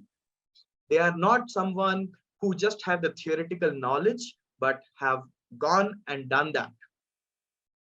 In terms of the world-class faculty, again, it boils down to the same thing. It's not about theoretical knowledge, but learning from those who have done it. And these are very, very specific parameters. You may be going to a very well-known business school or an institute, but till the time you're not learning from someone who's actually done it, you may not be able to get deeper insights. You may just get the theoretical knowledge about it, but having knowledge doesn't mean that you have the skill sets to do those things, guys. Now, learning by doing. Sai already, talked about a few things. I'll, in my further slides, I'll be talking more about it. But at IPL, we don't follow a pedagogy where you have to write in exams. It's not written examinations which happen. What you do is after every course, you make a presentation, right? You do your market research. You have a faculty mentor who will be assisting you on a particular business problem. And you will get an opportunity to present your solution, business solution, in front of hiring managers and industry experts who will be giving you feedback then and there of how you can better things. And this is like a value addition in terms of on the spot learning, and those learnings you can implement in your professional life as well. I'll further talk about the product labs, the skills labs, and the career labs which we have, right? At this point, let me just ask you a question. You are driving a car all alone and you have to stop that car, right? It's not a tricky question at all. You are in the car, you are alone, you are driving the car, and you have to stop that car. What is it that you will do? Maybe if you want, you can unmute yourself and answer. It's not a tricky question. It's a really simple answer, but I'll arrive at what I am trying to achieve by asking you this question.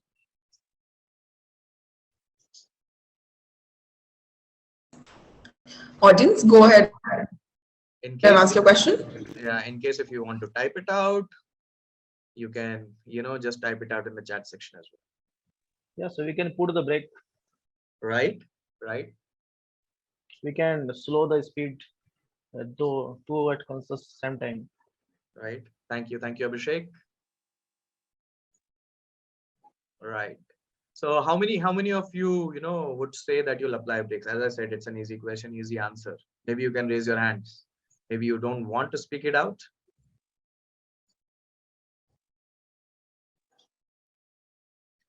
Right. So most of you would say that, yes, we'll go ahead and apply the brakes, which is the right answer, right? But now if I ask you, could you have done something different in order to stop that car? And now when I ask you this question, maybe now you'll start thinking that, okay, I could have done something different. So, when I talk with respect to the kind of cohort which you have, the peer diversity which we have in the cohort, people coming from different walks of life, different industries, having worked at different roles, maybe to this particular problem, they may have a different approach. Somebody may say, yes, I'll go ahead and apply brakes.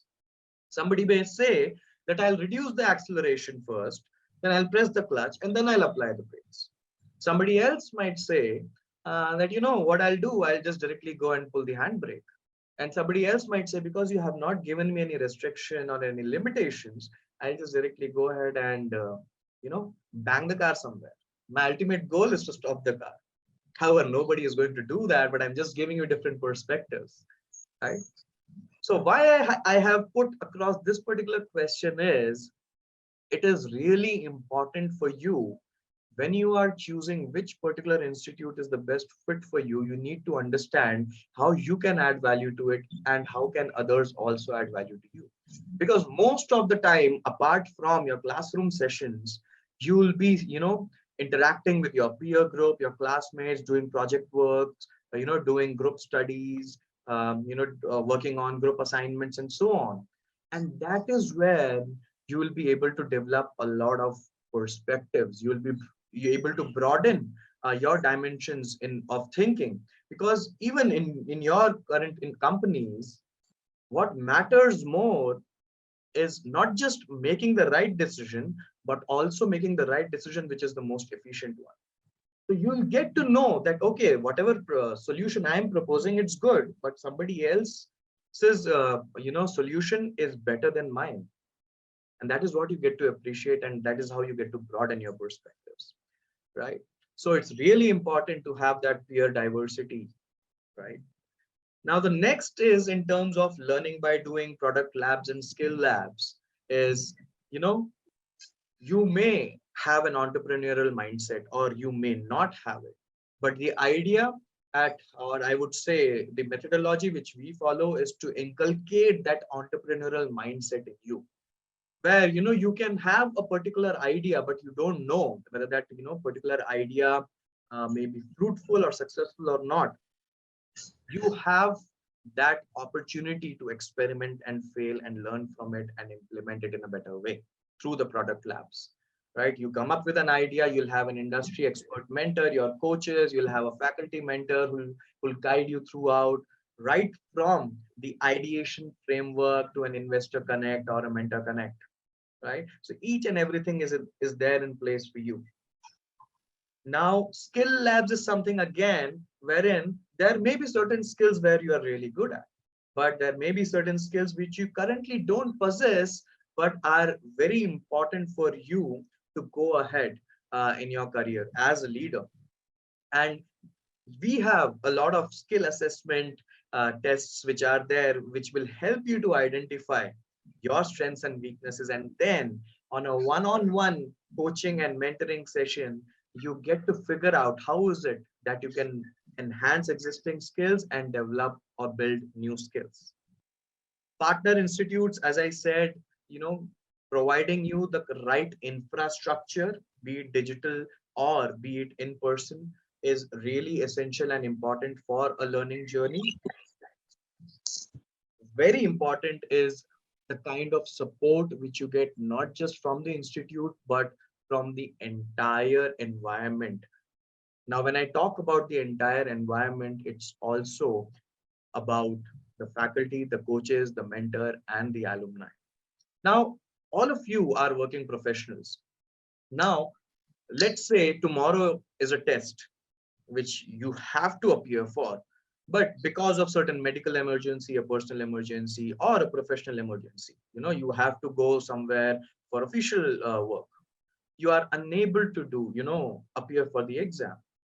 How flexible is the institute going to be, right? That also matters a lot, right? In terms of providing you, personal support, personal feedback, reaching out to you, telling you that, these are the ways in which we can have a workaround. Oh, you have not done your assignment. Is it something, you're stuck at? Do you need any support from our end, from the coaches or mentors? We can help them get in touch with you and, help you go through that. In terms of the alumni network which we have, let's say you are currently facing a business problem and you want solution to it. Where is it that you can reach out to? We have our alumni network wherein you can just post in your query, and whoever has that expertise in that can directly reach out to you and help you in that. The coaches, the mentors, everything is interlinked. So it's really important for you to make a note of all these things as well. And the next important aspect is, again, as I said, you all are working professionals. There are possibilities that you may miss out on certain live sessions, the classroom sessions on campus or the live sessions on Zoom. So you will have that access of the session recording 24/7. Right. Now, in terms of the cutting edge curriculum, if I have to talk about, it's not a generic MBA or a generic certificate course, which, the Institute of Product Leadership provides. It is specifically designed with industry practitioners only for product and data professionals. You may be looking for career transition. You may be looking for career acceleration. You may be, an entrepreneur who just wants to expand the entrepreneurial boundaries. Or you may be a mini CEO of a product in your own organization, right? The entire curriculum and the courses are designed in tandem with these specific needs. Now, anybody can be a cross-functional leader. If you are looking to climb up the ladder in your organization, reaching a senior leadership role or, a CXO kind of a role, there are certain key cross-functional competencies which you should be developing, which Sai has already talked about. I just want to, reiterate those points here. Now, You may have expertise in one particular domain or about one particular thing, which is really good. But if you want to climb up the ladder, it's really important that you have good enough knowledge about other aspects as well. You should be good enough to talk about finances and numbers to the CTO. You should have good enough knowledge to tell the developers or your engineers what kind of product to build, how to build it, what kind of resources to be used, and why is it important for you to develop the particular product in this particular way. So basically, you act as a mini CEO for that particular product or service which you own. And that is what is really important. So I talked about the customer context, the business context, the innovation context, the process, the leadership aspects, and the market context, right? So this is what the curriculum entirely focuses on. 81% of the faculty who come and teach at the Institute of Product Leadership are CEOs or CXOs. They are the ones who have done it. It's just not about theoretical knowledge. They have 15, 20, 30 plus years of experience as industry practitioners. It's the, this is just a glimpse of those who come and teach at the Institute of Product Leadership, starting from, CEOs, the managers, the, chief executive officers, directors of design, senior vice presidents, director of product management, right? The kind of exposure which you get and the kind of life experiences which they share with you is immense. It's not just about the bookish knowledge which they share. It's about life experiences on how they have actually been able to overcome a particular business problem. So they use their live examples, their live case studies, and help you understand what are the different approaches you can have of solving a particular business problems. Similarly, for our data science and business analytics program, which we have, these are a few of the globally renowned faculties which we have. I'm just giving you, a few seconds to absorb this slide, and then I'll move ahead. So the basic idea is ensuring that who is it that you are going to learn from, right? The pedagogy at IPL is based on the ability to demonstrate. Now, we have been talking about learning by doing, the different skill labs and product labs and so on. All these ensure that you are able to demonstrate your knowledge and acquire the relevant skills necessary for it. I may have knowledge about anything and everything, but I may not necessarily have the skill to solve a particular problem just by having that particular knowledge. And that is why, we have a lot of skill labs, a lot of product labs, just to nurture that entrepreneur mindset in you, the kind of skills which you need to possess. And, in the classrooms, you are not going to learn what product management actually is or what data science actually is. Because, you can just go ahead and Google these terms and you'll be able to understand all these things. But the primary focus is on how you can actually implement those strategies and learnings and frameworks in your professional journey, right? You learn today and tomorrow you can just go ahead and apply those frameworks and learnings in your professional jobs wherever you are working. Now, at IPL, written examinations are replaced by skillathons. Now, I gave you a glimpse of what skillathon means already, where, you work on a business problem, you have a faculty mentor, you have an industry expert and coach who will be guiding you on how to work on that particular kind of a business problem. You make presentation, you create reports, you deliver those presentations in front of industry experts and hiring managers. And they give you that feedback.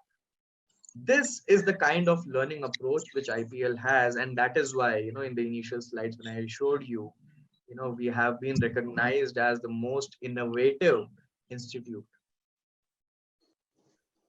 Now, product labs is basically building real products for real world challenges using proven frameworks, right? You get to build demonstrable assets. You are able to apply a particular business idea and convert it into a proper business proposition. Now, let me just give you an example here, right?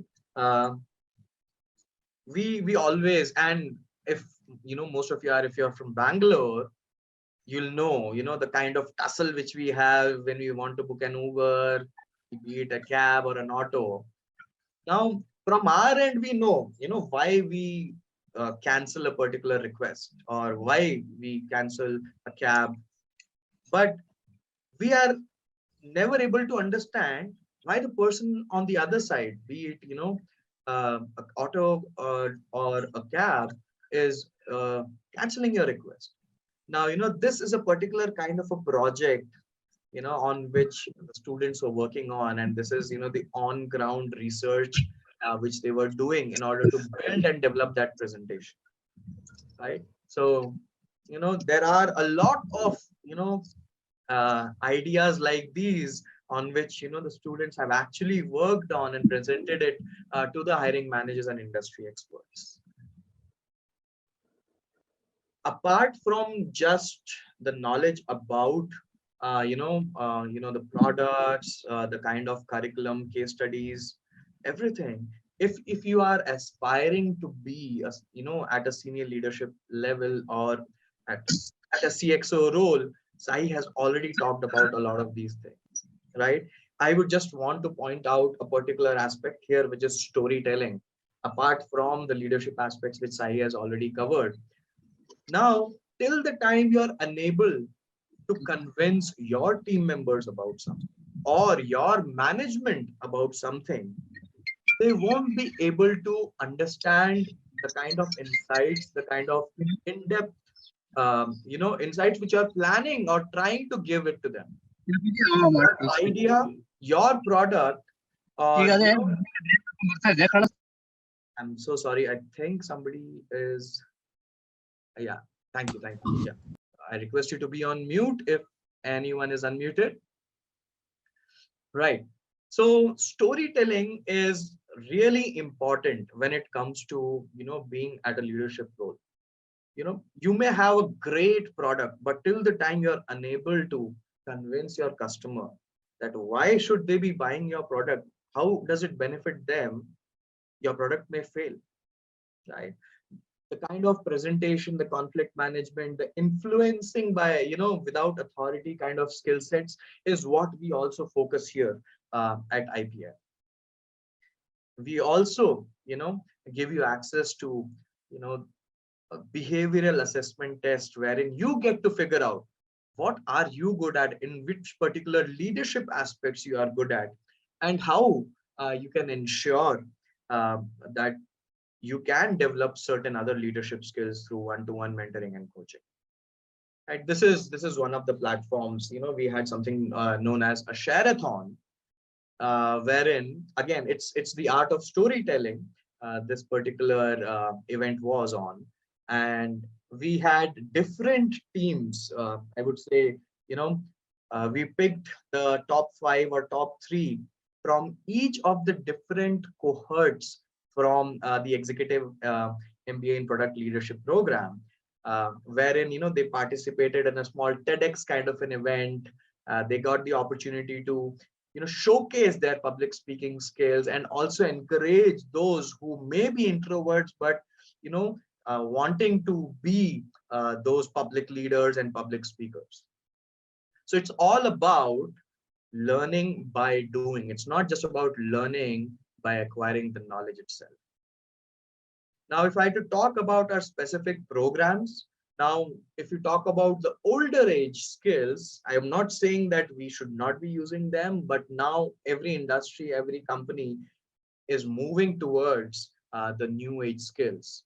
be it with respect to, the cost of goods sold, to customer acquisition cost, and the customer lifetime value, where, a lot of success, business success is gauged, moving from SDLC to the agile, you know, ensuring that the right story, right emotions are communicated to the customer so that they understand what a particular product and how a particular product can add value to them, right? AI, machine learning, and all these things.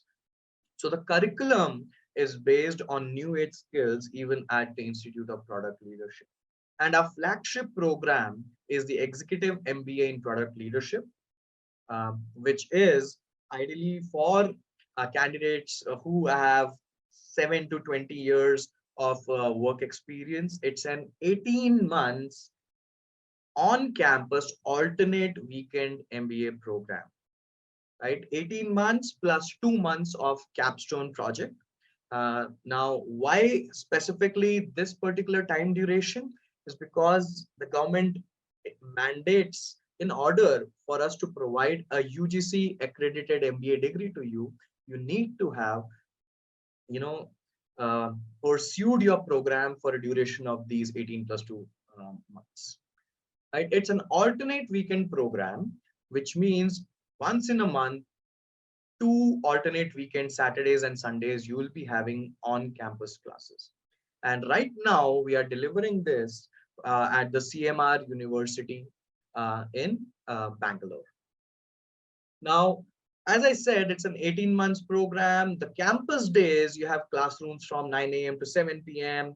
And you can have unlimited one-to-one coaching sessions with industry mentors, industry coaches, those who also coach CEOs. Now, this integrated curriculum is having an 18 module, I would say, pedagogy, which we follow.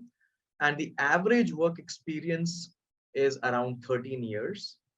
And you can just see, the kind of, students, the kind of diverse cohort which we have, which I was initially talking about, right from engineering leads to product managers, project managers, to VPs and directors from technology, product, and engineering spaces. We keep the cohort size 35 to 40 in order to ensure that we deliver quality by, not compromising on quality and just increasing the number of seats. It's the one-on-one interaction, the individual attention which we can give to the students in order to help them accelerate, transition their career in a better way. It's a formal degree which you get from the government. Now, Sai would have also focused on the kind of approach which you have. Now, in order to reach a particular level of, I would say, expertise or senior leadership in your organization, it's not just about having the knowledge of how to build a product, how to make it profitable, and how to build it in the right way, right? If you see on this particular slide, the ones in blue highlighted are, they're known as inbound product management. And the ones highlighted in red as something known as outbound product management or product marketing. Many of you might be, handling certain phases in this, particular chart. But if you want to be an effective leader, it's really important for you to understand each and every aspect of not just building it the right way, but building the right products, right? And that is what is taught as part of the curriculum in the Executive MBA in Product Leadership. The career labs is something where you get to assess, evaluate yourselves. What are your strengths? What are your weaknesses? Which are the skills you have? Which are the skills you need to possess and build? You have your career coaches who will tell you the kind of cross-functional skills which you need to excel in your career.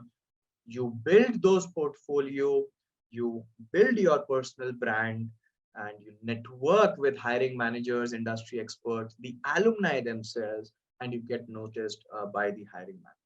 We have something known as a talentathon, which again, I talked about, that the hiring events which happen, right? So that is how learning by doing is promoted even through the career opportunities which you get.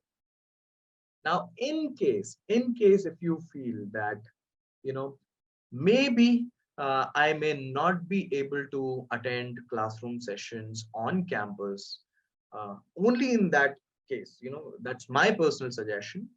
You can look out for the other online certificate courses and other product management and data science and business analytic programs which we have for you, right? All these programs, including the executive MBA in product leadership, have weekly live faculty led sessions. The MBA has alternate weekends. These have weekly live faculty led online sessions, hands-on industry projects, unlimited one-to-one mentoring and coaching. They have the career, own career assistance platforms, and they give you lifetime access to keep learning and upgrading yourself through master classes. And you can also participate in hiring events, job opportunities, and so on. So that is a lifetime access which you have. Now, the CAPM, which is a Certified Associate Product Manager certificate program, is basically if you want to land your first product management job. And this is a 3 months cohort based learning program.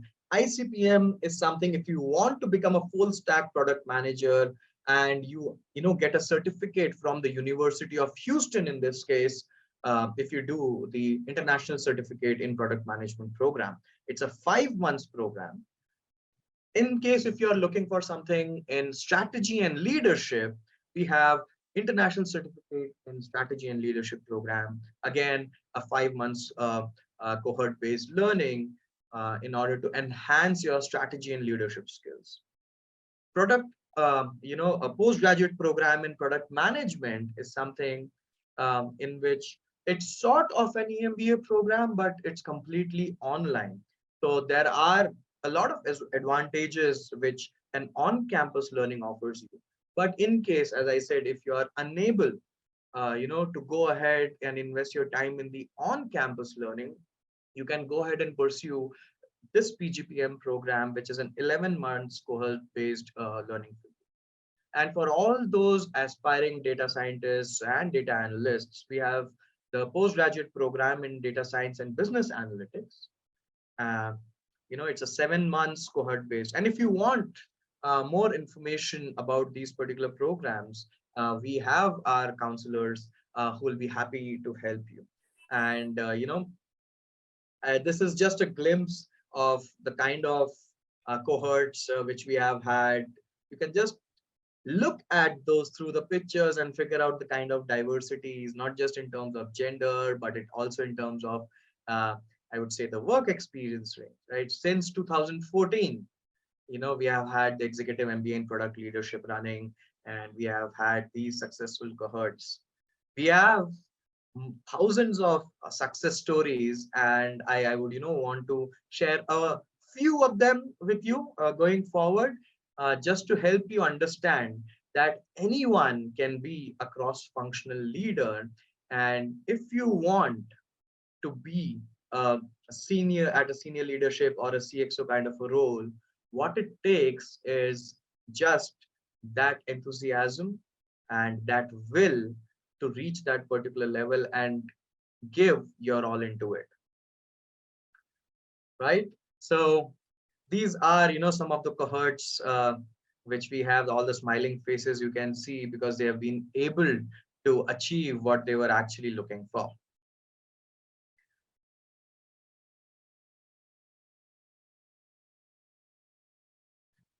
Now, let me just quickly talk about the success stories which we have built so far down the line.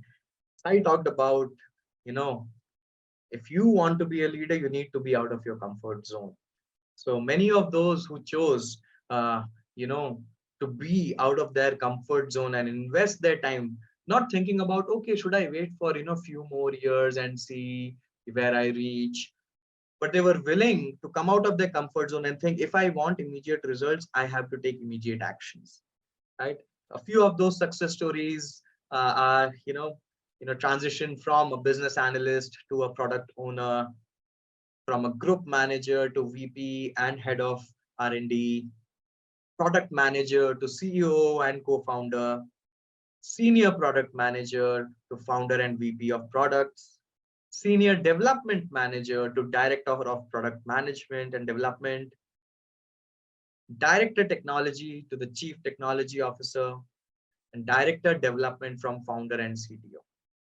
Right? These are some of the thousands of success stories which we have. Now, this is what I had, in order to talk about what is it that you should be looking for in a particular institute if you want to upskill yourselves, certify yourselves or do an MBA. Right? Before I leave, I just wanted to leave you with a small video of how a student life experience is for the executive MBA in product leadership. The classroom lectures, the one-to-one mentorships, the skillathons, the industry hiring managers rating those presentations and giving their feedbacks, and so on. Okay, so thank you very much. I hope this session was insightful for you and I was able to add a certain value in terms of whatever is it that you're looking for down the line in your career.